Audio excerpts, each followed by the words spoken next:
Guidelines for clinical notes. 1. Relevant medical history, to include chronic diseases and medications that may affect the acupuncture treatment. 2. Social history, 1. To include the type of work that they do. 2. Any recreational/professional sport that they may play, and 3. Home duties they normally do, such as lifting babies, cutting the grass, family medical history, etc. 5. To meet Privacy Act requirements, the following points should be noted. A. The notes are only to be seen by the patient and clinical staff. They are never to be left where other people could see them. B. Clinical and financial notes need to be kept separate. In case of an audit by the IRD, clinical notes should not be made accessible to them. C. Consent forms need to be signed by the patient if details from the clinic notes are to be discussed or shown to other practitioners, insurance companies, used in research, etc.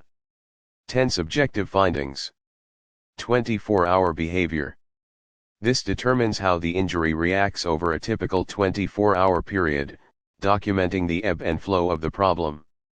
For example, wakes up very stiff in lower back, but without pain. After hot shower, 30% improvement in mobility. By lunchtime, low back starts to ache. By mid-afternoon, pain goes down the back of leg and needs painkillers to get through the day. Needs painkillers to fall asleep. 12. Objective findings. Clinical assessment of the injury should include as many of the following as practical. 1. Range of movement, ROM, performed by the patient, usually unaided, recorded as e.g. abduction of the arm, Lieutenant side 180 RT side 90. 2. Orthopedic testing applicable in certain cases, e.g. tennis elbow test, Apley's scratch test for the shoulder, ROM testing, or the straight leg test, SLR, for sciatic nerve tension. 3. Neurologic evaluation. A. Sensory deficits. If a sensory nerve root is impinged, e.g. with an acute cervical or lumbar disc involvement, where there can be either hypersensitivity but usually experienced by the patient as patches of numbness with loss of feeling and a deficiency in 2-point discrimination. This should be noted on the patient's record and re-evaluate on subsequent visits, recording changes for better or worse. B. Tendons reflexes, e.g. biceps C5 predominantly, triceps C7, patella L4, Achilles S1 tendon reflexes can be recorded as increased, reduced, absent. Compare both sides.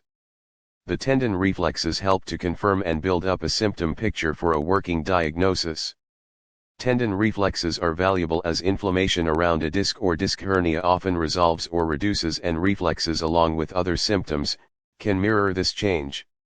Sometimes there is no change, as permanent damage may exist. If in doubt, refer them to their patient medical practitioner, specialist, or the appropriately qualified person. C. Motor deficiency, often jointly investigated during orthopedic testing, can indicate a neurological impingement. 4. Muscle strength, compare both sides. In the case of a disc protrusion, for example, loss of power may indicate a neurologic deficiency. But this is not always the only cause. In using a muscle grading chart, movement against resistance should not be overpowering but considered and designed so as not to aggravate the patient's condition, as with all orthopedic tests you perform. Table 1 Muscle grading chart. Muscle gradations. Description. 5. Normal. Complete range of motion against gravity with full resistance. 4. Good. Complete range of motion against gravity with some resistance. 3. Fair. Complete range of motion against gravity. 2. Poor. Complete range of motion with gravity eliminated. 1. Trace. Evidence of slight contractility. No joint motion. 0. 0. No evidence of contractility. D. Pain. Pain is an important symptom. It may be local, referred, follow a dermatome or myotome, i.e. into quadriceps with L4 involvement. L4 predominantly supplies the quadriceps muscle, or a peripheral nerve. Guarding muscle spasm is often accompanied with severe disc/spinal pain. Palpate and note areas of tenderness/hypertonicity/spasticity. Compare on subsequent visits. Pain may also accompany muscle wasting, so be aware of this and refer if the patient's condition is deteriorating. For objective analysis, use a 1 to 10 pain scale where you ask the patient how bad is your pain on a 1 to 10 scale, with 10 being the most severe pain. This is as objective as you can get, as pain is quite subjective. With severe unremitting pain, referral of the patient back to the GP/specialist or hospital is advised for a review reassessment, which may result in change/increase in medication, referral to specialist, more tests such as an MRI, as there may be a change in or a confirmation of diagnosis. 13. Treatment plan. In many circumstances, the practitioner needs to make a change in the treatment plan. The change in treatment plan needs to be discussed with the patient as well as being documented in the clinical notes, and it must be signed.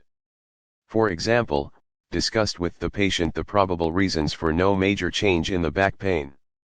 A different treatment strategy is going to be implemented where warm needle techniques will be used. If there is no improvement after 2 weeks with 2 treatments per week, the peer reviewer shall be consulted. 14. Treatment objectives. You must document the treatment objectives you expect to achieve. These goals must be 1. Specific, for example, to be able to play tennis as the patient used to do before without pain. Or be able to do a full day's work as they used to before. 2. Measurable. Measurable here means being able to ascertain differences in the progress of treatment by comparing differences in the particular tests that were done in the first consultation. 3. Achievable. Within the scope of normal acupuncture practice, results need to be achievable. In some circumstances, it may not be possible to achieve a result, for example to rejuvenate a shattered disc. It is however possible and achievable to lessen pain associated with a shattered disc. 4. Realistic. The practitioner needs to make the patient aware that treatment and the results are realistic. 5. Timed. This is an important feature of the case history clinical notes. Objectives need to be set between the practitioner and patient as to time frame to achieve the objectives. For example, a sprained ankle will take 7 days to heal in order so that it can be walked on comfortably without pain. However, in a ballet dancer, a sprained ankle may take 3 weeks before they can dance on it again. In the first case, treatment should cease and the patient discharged after 7 days if the goal of walking without pain has been achieved. In the second case, the ballet dancer may be able to walk after a week but still can't dance, so further treatment may be required. 6. Objectives and client focus. Not only does the set up positive psychological image with the client but also helps the patient stick to the treatment plan. Remember, to achieve the result of eliminating pain in 3 weeks may require treatment 2 times per week, and only turning up for an appointment each fortnight will deviate from the treatment plan. Remember that in some cases, the patient may be paid a wage by ACC, as they are unable to go to work. Given appropriate treatment and setting goals can help that person to get back to the workforce as soon as possible. Undertreating them and delaying the recovery potential is to be avoided. 15. Patient discharge. At the end of the treatment plan or when the patient ceases treatment, the patient's status needs to be recorded whether there has been specific result or not. For example, patient can walk freely without pain and can do all home duties as before. There is still back stiffness for L-hour when arising in the morning. A summary and discharge has been sent to the referring doctor. 16. ACC claim requirements. Treatments for ACC patients must reflect that our main modality is acupuncture. 18. More than one injury site. In the event of a person at the same time received injury to more than one different area of the body, e.g. back sprain, shoulder sprain, and fractured ribs from a car accident, the patient will still receive only one ACC number. The number of treatments that this type of patient can receive is still dependent on the normal ACC guidelines as set out for one injury site. However, you have excellent grounds for submitting for extra time and treatment numbers if asked why this person's treatment plan is more ambitious. 19. 2 different and separate injuries. If there are 2 separate injuries from 2 separate accidents, you cannot treat them both on the same day. This is an ACC rule. You must treat one injury on one day and the other injury on the other day. 20 new injuries occurring after the initial injury. For example, a patient has a low back injury in January followed by treatment in January and February. Then discharged, this is regarded as one injury by the ACC.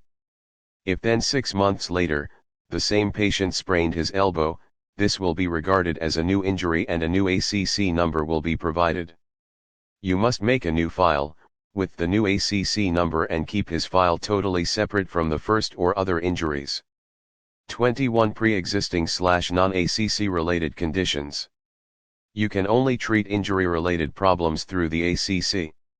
You cannot treat any non-related ACC or pre-existing condition through the ACC. For example, if a patient is a chronic migraine sufferer and recently has had a low back sprain, you cannot concurrently treat his migraine and back sprain and bill it to the ACC. If after being discharged from the course of treatment for the ACC the patient wants to have treatment for a pre-existing condition or non-related ACC injury, a new and separate file must be made.